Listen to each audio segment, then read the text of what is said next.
Hey guys, so the reason I started off with my video showing my chain ring is I wanted to show you the gearing and kind of how I set up my Seven Evergreen. And this is what I'm talking about, and you guys seen it in my past videos. And I set this up a little bit different. Obviously you just saw it's a 2x, so it's a 2x11 with that 52-34 front chain ring. And then this goes up to a 36 in back, and then the chain is a KMC chain, one of their nicer ones with the cutouts there. If you look real closely, you can see how it's kind of cut out in between the links. This is what I'm using right now as my chain lube. It's the Silca super secret chain lube. It's been working pretty good for me. Anyway, I just wanted to talk to you about my setup. I told you a little bit about the upgrade with my wheels. I went ahead and went carbon wheels, and if you guys look at my old videos, I was, touting about how aluminum wheels just feel so much better because aluminum has some compliance. And then I tried these and I was like, wow, they really do have some flex and give to them. I was completely shocked.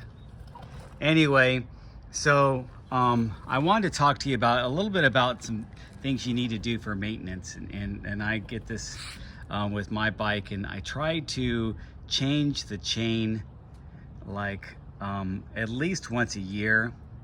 I ride anywhere just on this bike alone 2,000 to 3,000 miles a year. I did 4,000 miles last year on all my bikes, but this is the bike that gets the long rides, obviously. And that's another reason why I have this gearing selection. That gearing selection is made to go long miles, to have a nice high, fast-paced cadence on flats, and then to be able to drop down to granny gear when I need to go up some steep stuff. And with the 34 up front, and it doesn't go too big in the back, 36, I could go bigger. This old Ultegra RX derailleur, I think I can go up to a 38 or maybe even a 40 with that derailleur. It's just the way it is. If I really wanted to go that much bigger, I would get that wolf tooth. I can't remember what it's called, but wolf tooth makes a way to go even bigger with your rear cassette. So yeah, we just use a wolf tooth stuff, and I like the stuff from wolf tooth. I've used it before. Anyway, that's how it sits. It's really, really hot today, but I just cleaned it up. I just put my sensor back on. The battery finally ran out on that Cadence sensor. And so I always like to put it back on and then test it out, make sure it's working.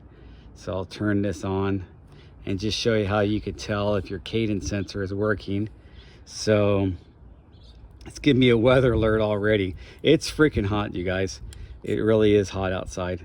So I'm gonna go okay and okay. Sometimes you have to do okay a couple times.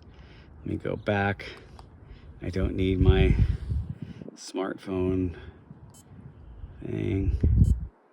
And I wanna see that my Cadence is working.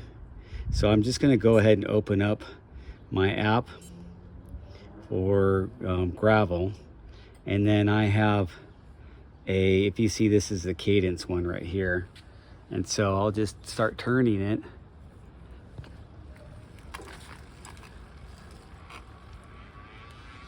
And so if I don't see anything picking up, then I know the Cadence, there we go, now it's picking up.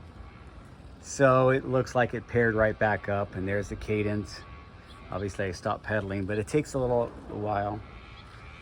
And it's nice to look at all that data. I like this Garmin 530, but I stopped using it on my mountain bikes. Even though it's the smaller one, not the smallest.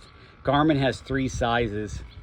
This is the medium size one. I don't like this size one on my mountain bike, so I got the smaller size. And I definitely would never put a mount for my phone up there. Well, I mean, I guess I could get away with it on this bike because I'm on, flat pavement most of the time, or flat gravel roads. Not really flat, but I'm not on technical stuff is what I'm saying. I'm not on single track, but I've never put my iPhone on my mountain bike handlebar. That just doesn't make sense to me. I would put it in my pack and stow it away, and like I always do, and I have the smaller Garmin Edge 130 that I use on my mountain bike. So that's how it's set up. I'm probably going to get a new chain here pretty soon. It's about due. And I just wanted to shout out to Silca. This chain lube is really, really good. I really like it. I just put some on there. It's a chain coating, so it's almost like waxing your chain. I will wax my chain. I'm going to try the Silca stuff to wax my chain once I buy a new chain. I just didn't want to wax it with this one because I want to start with a brand new chain. Anyway, that's how it sits there, getting ready for another long ride tomorrow. You know, my goal is doing 1 century a month, and on top of my other long rides, but at least one of my rides every month is going to be a full century ride. And of course I mix in my weekday mountain bike rides and other shorter gravel rides. So anyway, talk to you guys later. Thanks for watching.